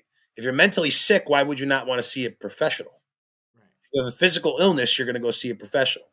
And just because you're going to therapy doesn't mean, I think one of the big stigmas in the fire service, especially when it comes to like PTSD, is, all right, I'm feeling this type of way about this call or this incident that I had. If I go reach out to therapy now, I have every Tuesday in perpetuity, I have to sit on this couch and cry to somebody, and they're going to put me on psych meds, and it's going to be this thing I have to do for the rest of my life. Like, that's just not how it is, right? Right. Like every time you get a cold doesn't mean you're on antibiotics for a lifetime. Like with my experiences with mental health, like I've used mental marriage counseling and personal therapy as well. A lot of times it's just, we have an hour long conversation 2 times a month, like in 2 or 3 sessions, the situation's pretty much resolved. Sometimes, hey, call me back in a month and check in. Sometimes it's no, the issue's addressed and it's done. You know, and the better you get about being able to be introspective and kind of putting it all out there, it makes the therapy process like way simpler. You know, like when your therapist doesn't have to try to pull information out of you and read between the lines. If you can lay it all out there, you can get in and out even quicker and get back on your way to feeling better a lot faster. Yeah. And then, like you said, everything you do in your life, work is required to get better at it. And mental health is something that you're not intrinsically like understood, right? And there Yeah. are people that go to school to teach those things, and it's like you go to places, you go to professionals to learn, and you have to put the work in, and it is work, and it is a skill to develop how to communicate to your spouse, how to communicate to your child, right? Those are things that aren't necessarily as intuitive as we like them to be because we're No. communicating in a style that is not effective based on the things that we saw growing up and the things that we think are effective. And it's like we need someone to teach us what is effective communication, what is, what can we overcome. And yeah, you're right with that. It's just like going to the gym, right? You have to put in the work to get better at it. It's not something that is just going to happen. And I think a lot of people No. think that that's part of the case, is like, I'll figure it out on my own. It's like, well, wouldn't it be better if you just had somebody that can kind of guide you along and help you out with it? Like, how are you going to figure it out on your own? Are you going to read books? Are you going to, and they're like, no, I'll make it better. It's like, that doesn't work, right? We Well, know that if you have a long ongoing problem in your life and you're aware of it, right. and it's not better right now, if you were going to make it better, like, wouldn't you have already? Right. Yeah. Yeah, exactly. Exactly.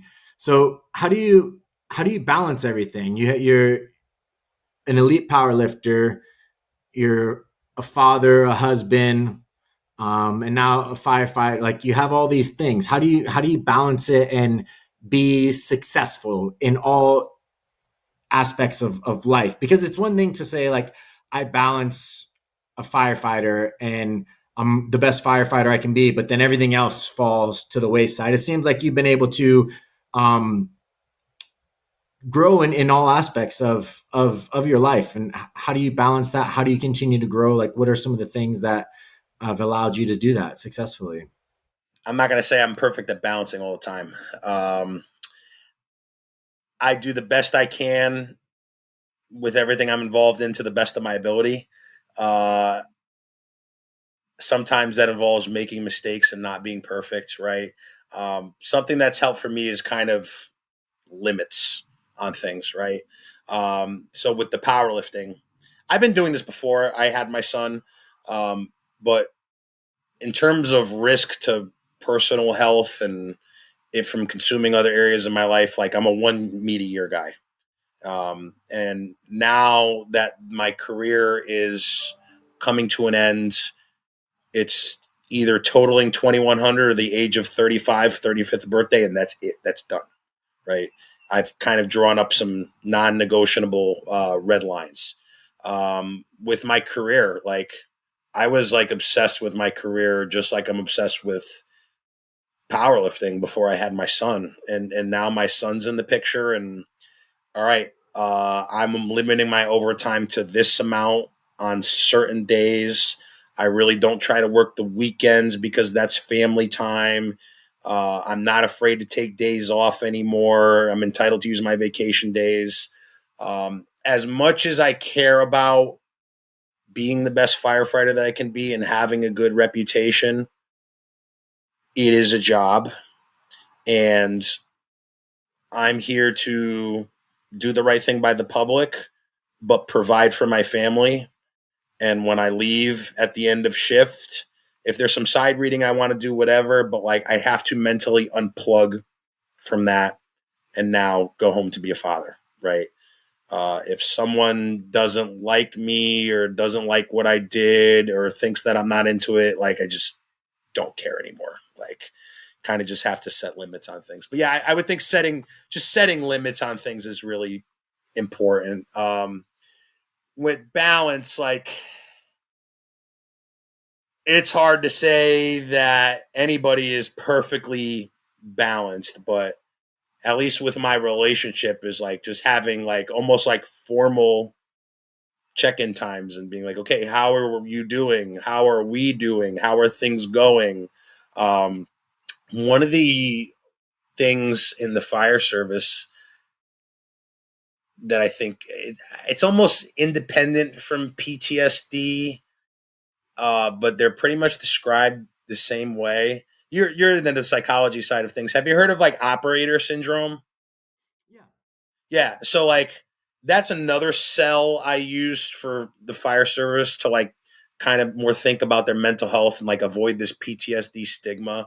Like I don't call it like PTSD. I think it's just like operator syndrome. Like we're just so used to being like wired tight and on and hyper vigilant, and the big thing is constantly chasing like dopamine and excitement, right? So like, there's times that like if I just had a structure fire or like a really bad medical the night before or had something crazy happen at work, I come home and talk to my wife, and I listen to my wife talking, and I'm like actively trying to listen, and like I can't even hear her, like because it's just like you're still not like come down yet, and like we're so used to having exciting, crazy things happen that like if it's not exciting or crazy, like you don't want to pay attention, you know. Um, yeah, it's just really being aware of flaws and like how the other things that you're interested in can kind of take away from really what's important is family, Yeah. um, being able to have self inventory and professional mental health is really the biggest things, is the biggest advantages that I think have helped maintain balance to the best of my ability. Yeah. Do you have a process of shifting from job to father to power lifter? Like, is there a process that you go through to allow you to be present in each and every moment that you're there? So something I think helps is I live like 70 miles from where I work. So Okay. I have a long ride in and a long ride home. So the actual length of the ride helps me decompress, right? Like on a morning that's just normal, where I might listen to podcasts or music or whatever. But like if I had a rough shift, I will literally listen to like meditation music on the way home, Yeah. to kind of be like, okay, we're going home now, right? Like this is that world is over. Yeah. Some concept I kind of use to help transition between the roles is like, all right, I wear three hats. I'm an athlete, I'm a father, I'm a firefighter. So like when I'm at work, I'm taking a break from my family and powerlifting. Yeah. When I'm with my family, I'm taking a break from powerlifting and work. When I'm in the gym, I'm taking a break from work and family. And I don't think it's bad to need to take a break from family to like especially when you have a young kid. I have the benefit of having a lot of help. I'm not shy about admitting it. My mother-in-law, my mother, but I'm not afraid to ask for help. Like, hey, I had a bad night. Like, do you mind just watching him so I can crash for a couple hours, or like alternating between if it's just me and my wife. Like, my wife was sick the other day, and she's like, "Hey, I can't do this. Like, do you mind just take care of her the night?" Yep, go ahead, right? And she's done it for me too. So, yeah, just kind of thinking about hats that I take on and take off, and just not being afraid to like let somebody know that you're overwhelmed and Yeah. ask for that help. Yeah, again, the ability to communicate how you feel is one of the key themes that keeps coming up, and your ability to stay mentally and physically well throughout your life. And I think that's such a valuable lesson for people to take away, is this understanding of like, it's okay to seek help, it's okay to express that you need help, and it's okay to um, cultivate a community that is willing to help as well. Right? It's not a Yeah. weakness. Well, no, no, no. It just like it all comes back to training. It's like being honest about what you're not good at is how you get better. Yeah. Like no one is perfect at anything, whether it's uh, career stuff or family stuff or sports stuff. It's just there's no way to be perfect. Um, but that's not even an intimidating thing necessarily. Like that's what keeps you involved. Yeah. That's what keeps you active, right? So like you were talking about at the beginning of the podcast, like talent, right? If we were perfect at everything we did, we wouldn't be too interested in doing it, right? Right. You see the same thing with these flashes in the pan that come along every few years in powerlifting. Like, oh my God, this guy came out of nowhere and totaled 2,200, 2,300 pounds. They're gone in like 2 years Right. because it's boring because they never had to struggle, Yeah. you know? Like, as terrible as struggle is, that's what attaches worth and value to things, you know? I'm not saying I want to struggle in everything I'm doing. No, like, but if everything is too easy in life, if things are too perfect, like that should be more suspicious than anything. Yeah. Yeah. It's the idea that like the finiteness of life is what makes it fun. It's what Yeah, makes it worth living, right? That pressure that life is going to end. What are you yeah, doing with it? Yeah. No. right, right, right. Yeah, Yeah. like like talking about like going back to powerlifting, like 20 years in the sport now. I look back, And the same thing kind of happens in the fire service. Like I'm at the end of my rope.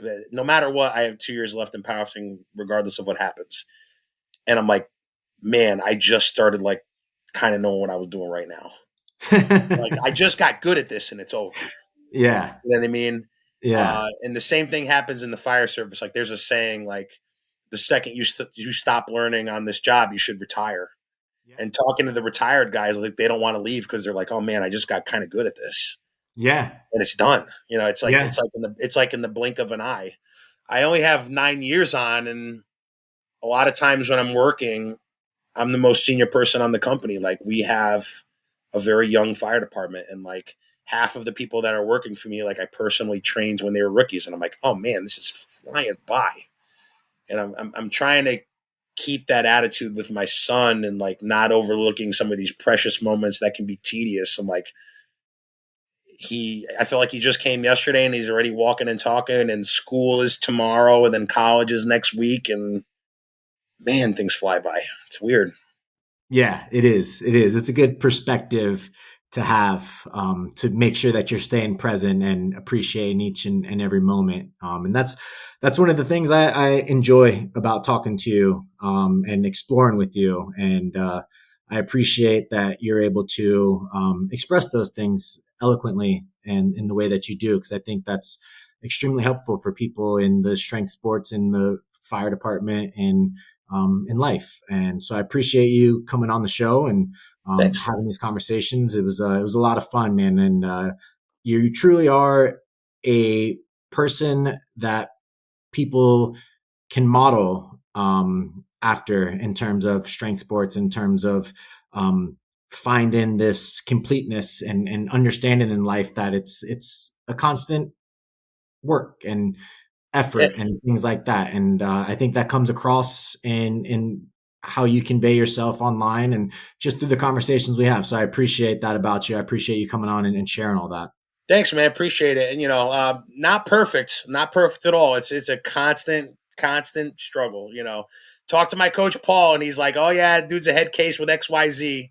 And it's the same reason why I'm working with a sports psychologist this time around, is because things are hard. But it's about just being aware of it and trying to do the best you can and not be perfect. There's no such thing as perfection in anything.